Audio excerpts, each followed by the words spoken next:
Hi, I'm Miss Bryant, and today's lesson is multiplying and expanding linear expressions. Let's look at our first example. Example 1. Use the distributive property to write an equivalent expression.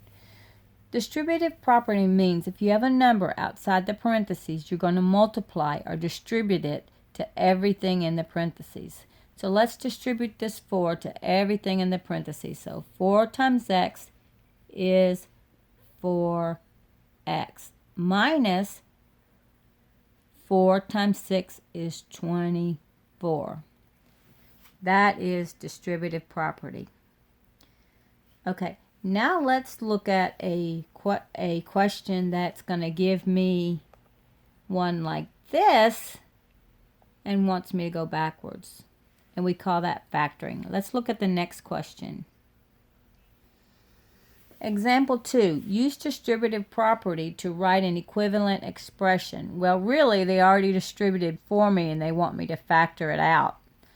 So, when they've already distributed for me, you're going to factor out. If they lead with a negative sign, you want to factor out that negative. Now, 5 and 15, what number goes into both of those? 5, so we're going to bring a 5 out.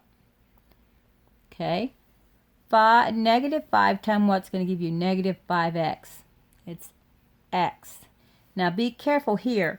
A negative times a what's going to give you a positive? It's going to be a negative. And 5 times what gives you 15? 3.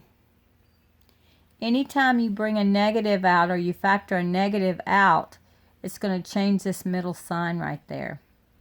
Now, that was a little tricky, so let's distribute. This is our answer, but let's distribute and see if we get back to the original problem. Okay, negative 5 times x is negative 5x. Negative times a negative is a positive. 5 times 3 is 15. Is that my original problem? Yes, so I actually factored it correctly. All right, that is good. All right, let's look at one more that's a little bit tricky.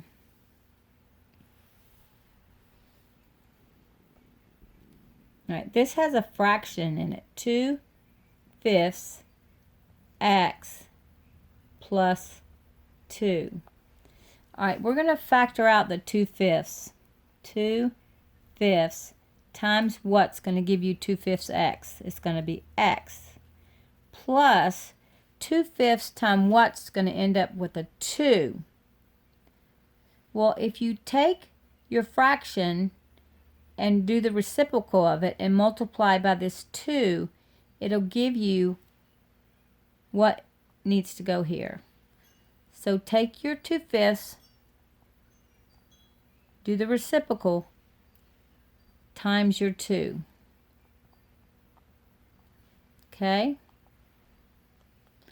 And that's going to give you 10 over 2, which equals 10 divided by 2 is 5. So this is going to be a 5 right there. Okay?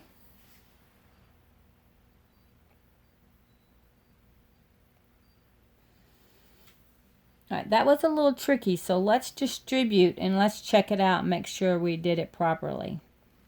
2/5 times x is 2/5 x plus 2 times 5 is 10, and 5 times 1 is 5.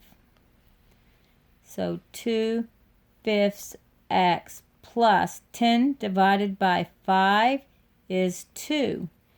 Did we get back to the original expressions? Yes, we did. So we factored it properly. Don't worry too much if you're having a little trouble with the fractions ones. We'll get into more in depth when we get into the chapter that's on factoring. Okay, I want to thank you for watching. Don't forget, study, study, study.